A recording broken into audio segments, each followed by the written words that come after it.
Hello, this is Frank Falvey with Frank Presents, and it's my great pleasure to again welcome Representative Jeff Roy to the studio to discuss your re-election bid. Sure. You have completed 10 years Yes, as being a state representative, but I'd like to mention before that, you have given great service to the town of Franklin, being on the school committee, being the chair of the school committee, being in the town on the town council, and your personal effort of going to like the Safe Coalition, being part of that creation, and personally having an interest in each particular individual that you come across, I just think is absolutely outstanding.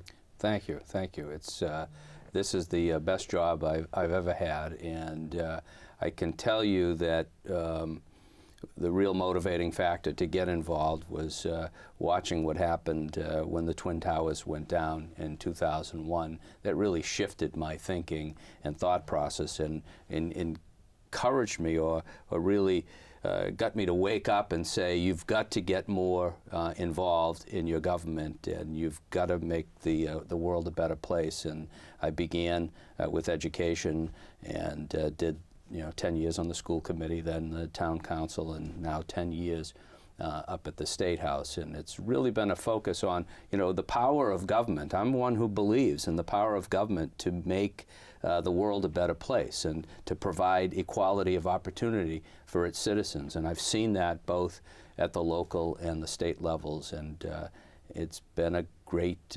experience. And I benefited from government programs growing up. My family was on food stamps, and I got student loans to help me get an education. I'm a first-generation college student, although I don't look like your typical first-generation college student, but I was one of the first in my family to go to college, and not only got a bachelor's degree, but I got a Juris Doctor degree to be a lawyer. And it's my turn back in 2001 to give back for whatever was given to me. To whom much is given, much is expected, and that's the mantra I operate under. Mentioning college, you went to Worcester Polytech, Right. and decided engineering was not in your field, Right. and then went to a college up in Maine that usually hockey players get full scholarships to go to.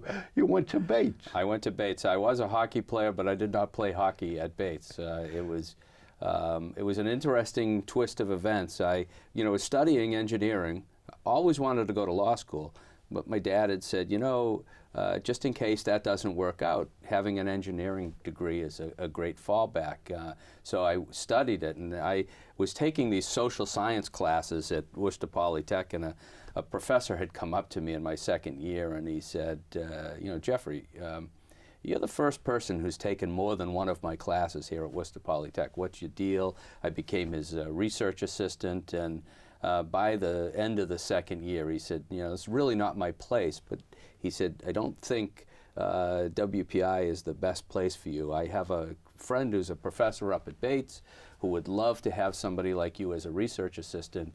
Would you be interested in transferring? And I did, and I'll tell you, the Bates College experience transformed my life and really set me on a great path. And here I am 40 years later, looking back and saying, thank God I had that conversation with that professor. Certainly it's a great path, because in your 10 years you've been chairman or co-chair of 5 different committees that are very important in the House of Representatives. Sure. Just briefly, what were they, and what was the legislation that you're really proud of? Well, I'll talk about this particular session, where I was the chair of the Joint Committee on Telecommunications, Utilities, and Energy. And that's the committee that takes on all of the climate change and energy issues. So I got thrust into that position in the middle of the governor having vetoed the roadmap bill, which was the bill that would set the goals for Massachusetts to reach net zero by 2050. And that legislation had been vetoed 3 times by the governor. And the speaker appointed me the chair of the committee. He said, I hope you have been following what's been happening with the roadmap bill, because now it's in your lap and you have to get it finished. And so I was appointed in February of 2021, spent the first 5 or 6 weeks getting a good grasp of the roadmap, seeing what the things that were preventing it from happening were, and trying to reconcile with my Senate co-chair and the governor's office to produce a bill that he would sign. And I'm happy to report on March 26th of 2021, he signed that roadmap bill into law. And that was 5 or 6 weeks into my chairmanship. So we're very proud of that. But as soon as we were done, okay, we set these goals about where Massachusetts was going to be by 2050. It was time to begin thinking about how we're going to achieve those goals. And so I embarked on a course of learning what the best way to achieve those goals were. And as it happens, Massachusetts happens to be situated with ocean water that has the most robust wind in the entire contiguous United States. So very early on, we identified offshore wind as the potential for what could lead us to having 100% renewable energy by 2050. And I embarked on a learning journey over the next 6 months, produced a 120-page report for the Speaker of the House saying, this is where we've been on offshore wind, and this is where I think we need to go, and here's some recommendations for legislation. And in September, late September of 2021, we took a boat trip and we took legislators out to Block Island down in Rhode Island and saw the first offshore wind facility in Massachusetts. Only 5 turbines, but it's an example of what offshore wind offers as a potential. And then we announced on that boat trip that our legislation was going to focus on bolstering the offshore wind industry in Massachusetts. And by November, we had broken ground for the first offshore wind farm, commercial scale, in the entire United States. President Biden had set a goal of 30 gigawatts of offshore wind energy nationally, and we put in motion the first of that commercial scale offshore wind, and it's going to be 62 turbines, 14 miles south of Martha's Vineyard. And that's the first of many wind farms that are going to be developed. So we boosted our procurements to 5.6 gigawatts, and we intend by the end of this process to have at least 11 gigawatts of offshore wind in place off the coast of Massachusetts by, I'd say, 2035. That's more than 1/3 of President Biden's national goal. So the legislation that we worked on over the course of the next year, and it was signed by the governor on August 11th of 2022, just a few weeks ago, is an act driving clean energy and offshore wind. We put in place demands for economic development from developers of these offshore wind farms. We put in place incentives for electrifying homes, for electrifying vehicles, and really making this transition by 2050 something that could come alive. And that's really been my focus in this particular session. In the prior session, I was the chair of the Joint Committee on Higher Education, and presented with 2 problems. I don't know if you recall, but Mount Ida College had suddenly closed. Right, went out of business. And people couldn't believe it. How can a college close and then close so suddenly?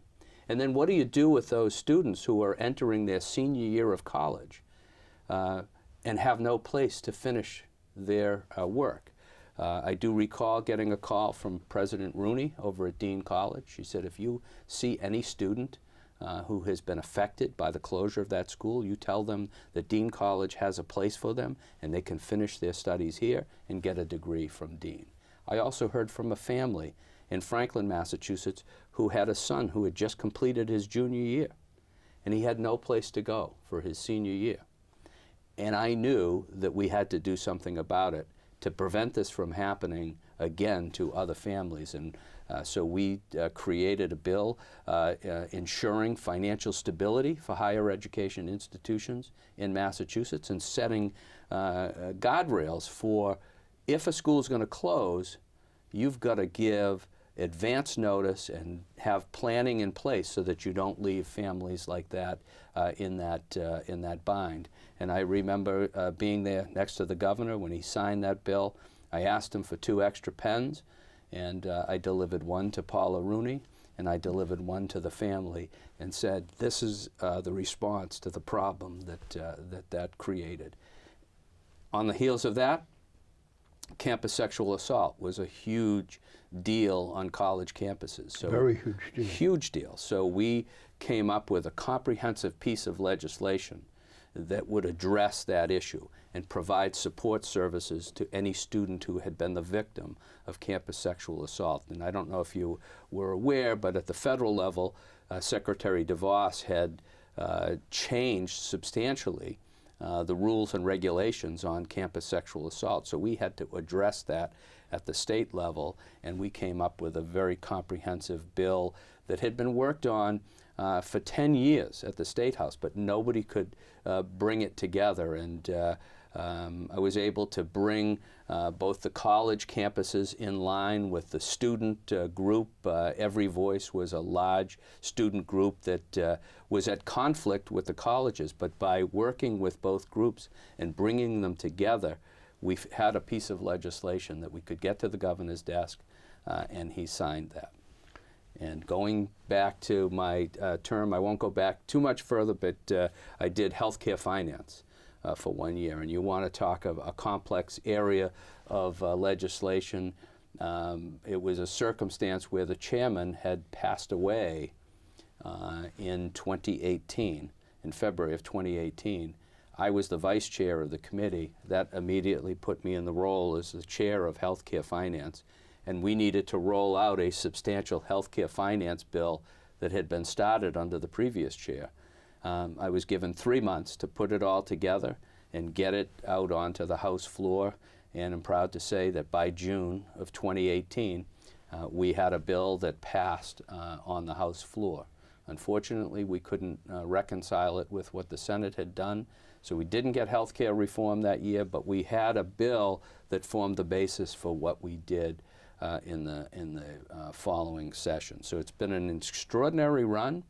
I've been put into some very tough roles up at the State House, but I've met the challenge, and it is my hope that with a re-election in November of 2022, that the Speaker will put me back in the role as the Telecommunications, Utilities, and Energy Chair, because there's a lot more to do in the climate space and creating energy. It's probably one of the most exciting roles in government today. And I'm a policy guy, and I am very enthusiastic about it, and confident the Speaker will put me back there. What are the climate issues that you hope as chair to address in the next session? I mean, it's hard for me to get my mind around 2050 because I don't expect to be here at that Frank, point of time. I hate to give my age away, but I'm going to be 89 in 2050. You know, I hope to be telling my grandchildren stories about how we got to where we are in 2050. But it's very difficult to wrap your head around it. But it's such a complex problem that it's going to take a generation to fix. Take a community like Franklin. Yeah. Okay, and this is common for much of Massachusetts. We rely on natural gas to heat our homes and energize our homes. And natural gas gives off methane and is, polluting the atmosphere, and we have to put back our reliance on it. And I would say, you know, I can look at my ISO app, which I have on my phone, which can tell me at any given moment what the source of energy is. And I would bet you that if I looked at the ISO app right now, natural gas would be providing probably 60% of the energy in the New England area. And that's an over-reliance on natural gas. And the second point is, we do not produce natural gas in Massachusetts. We import it by pipelines from other states, and to the extent that we can't get it on a pipe, we have to import it on a ship coming from Europe or Asia, and coming into the port in Everett to deliver liquefied natural gas.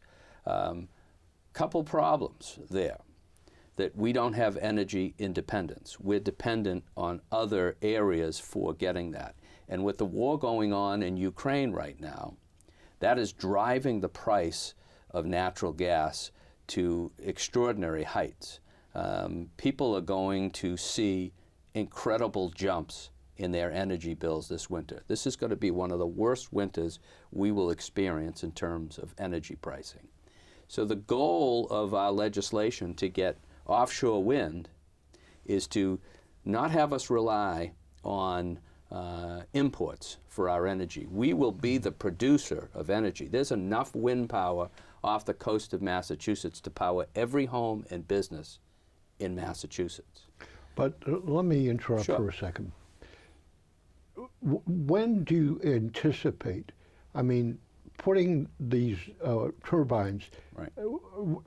14 miles out at sea, right? I mean, Yeah. that they're going to be in the ocean. Yep. I gather they're not going to be anywhere near shipping lanes. Nope. I gather that it's going to be a process. When do you expect that maybe the first turbine will start producing energy, or are we waiting for all? Did you say 5 or 6 of them? There's 7 lease areas total. But with the first lease area is going to be producing energy by late 2023, early 2024. That soon? That's soon, and that's enough energy from the first 62 turbines is enough to power 300,000 homes. 2023. Yeah. That's next year. That's next year. We broke ground in November of 2021 for where it's going to break land. It's going to be at Covell's Beach in Barnstable. So a turbine. So that's going to be on land. The turbine. No, the turbines are out in the ocean.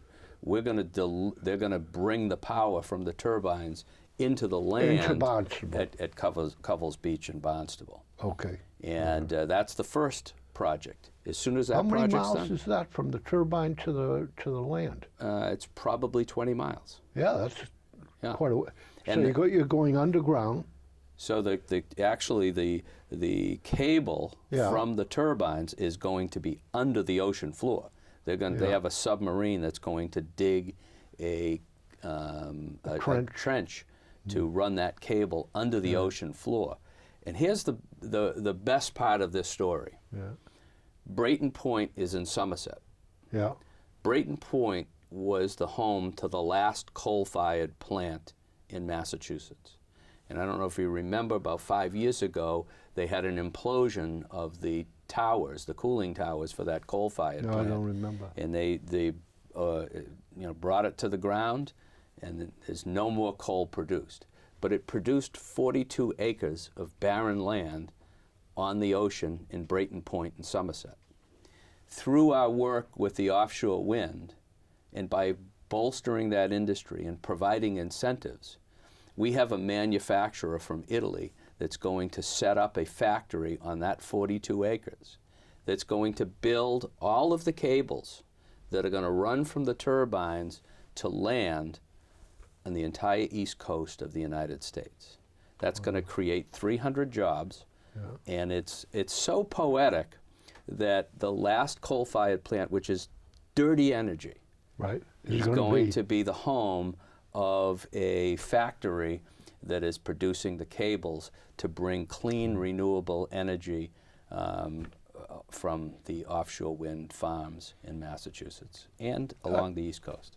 in the new bill that passed to build back a better America, and you were invited to the White House Yes. and part of that celebration. Yes. How much is there money that's going to come to Massachusetts for this specific program? There's an enormous amount of money that's going to come to Massachusetts. And the timing of us doing our legislation on August 11th, Yeah. and then the Inflation Reduction Act Yeah. passed within 2 weeks of Yeah. that, Right. puts Massachusetts poised very well to benefit from all of that money that the federal government is going to put in place. Our bill calls for electric vehicle charging station infrastructure. The Inflation Reduction Act provides funding for that. It also has robust incentives for offshore wind. We are miles ahead of every other state in the United States on these issues. So we're poised to get in there early. And it's no accident that the President of the United States in August came to Brayton Point in Massachusetts to make the announcement of this huge bill. I never made that connection. It's because we have been doing this work for years, and we are one of the leaders in the nation on climate and clean energy and offshore wind, and everybody knows it.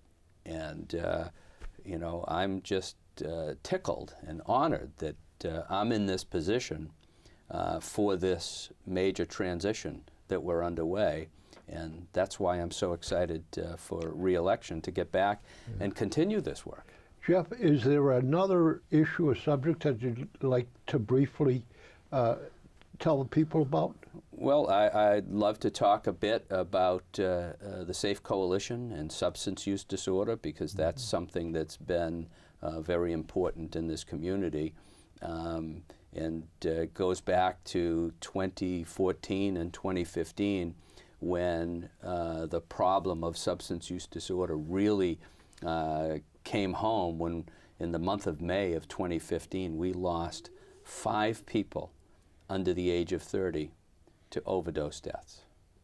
And that was really an awakening that we had to do something in our community. And together with Councilor Robert DeLorco, Jim Derrick, and Jen Knight, who's now Jen Levine, we put together a coalition that grew from a small community group to now it's a nonprofit corporation that serves 8 communities, that provides services that absolutely did not exist in this community, services and supports and education programs, working with the schools, working with the Rentham District Court to provide opportunities to get people on the road to recovery. Have we solved the substance use disorder problem? Absolutely not. But we have ways to get people on a pathway to recovery. And that's been some incredible work, and I've been honored to work with these folks to get this up and running. We even have a recovery home that's in Rentham. We didn't have any services in this area, and now we have a lot of services that are available. And as you say, you were there at the beginning and very instrumental in creating this organization, right. Which frankly is probably a national example of what to do right. Exactly, and one of the other things is getting local aid for these programs, and each of the last years I've been able to get $50,000 into the state budget to help fund the Safe Coalition. So that's $250,000 that this organization has seen and is putting to good use, and most importantly is saving lives. And very quickly, you, at the beginning of this legislative term, found that if someone's property was on the tax roll and delinquent in paying the taxes, and the town had sent out a delinquent notice, it was possible for anyone, myself, to go pay the taxes, and then own the land, and you introduced a bill to correct that situation. Right. Where does that bill stand? Did it pass, or where was So it stand? the bill was put into a study at the Revenue Committee. They wanted to look at it a little closer. It will be back on the docket in January because it's one of the most unfair things that I have ever seen being in local government and state government. The fact that you could pay a $6,000 tax balance on a property that's worth $300,000 and be able to keep the equity that's in that property based on $6,000 is just it's just unfair, and it tends to harm the people who are most vulnerable and need a home. And it's actually yeah, happened. It has happened. People have actually done this. Yeah, I've sat with two families who were affected by this, and I've sat with a law professor who wrote a law review article on it. I've worked with a law firm that has been suing to get these properties back and put these people back into their homes. But the law has to be changed. It's fundamentally unfair. If you didn't pay your mortgage and your mortgage foreclosed on you, what would happen in that context is your mortgage company could sell the property, but any excess beyond what you owe to the mortgage company goes to you. Yep. And why don't we do that in the tax context? Well, Jeff, if people would like to know more about your campaign, Sure. Or reach you, how can they do that? Well, one of the easiest ways is to go to jeffreyroy.com, JEFFREYROY.com. That's my website that has it has a contact button on there. It also has more information about me. I also have email at the State House, which is jeff.roy@mahouse.gov. And they want to call me. My district line is 508-520-3100. My State House number is 617-722-2030. And I'm happy to connect with people and try to help them out of any problem they have. Great, great. Well, Hey, thank you. have a great campaign. See you at the polls. And we would like to say that in Franklin, there is early voting. If you want to vote by mail, you must ask for a ballot. They're not going to automatically send you one. And on Election Day, which is November 8th, Tuesday, Yep. The gymnasium at the Franklin High School will have all 9 precincts. And I believe it's open 6 to 8, right? 6 a.m. to 8 6 p.m. a.m. to 8 a.m. 8 p.m. 8 p.m. Yep. 14 hours. And the town clerk has assured me that there will be reserved parking spots that you can drive into that teachers will not be parked in. And there is no school that day. Nancy does a great job with that, and I think typically the school does a professional development day to lessen the need for parking there, but that should not be an obstacle for anyone. Let's make voting accessible and easy, and I think by having the early voting and the mail-in voting and Election Day voting, I think we've made it very easy, and we've seen increases in turnout, and that's what it's all about. This is Frank Falvey and Jeff Roy thanking you for watching and listening to this program.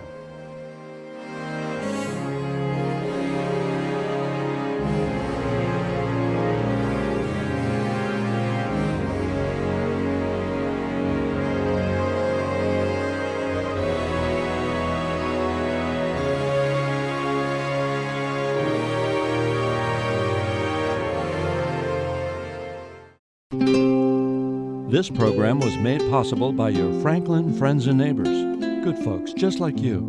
Thanks for supporting Franklin TV. And thanks for watching.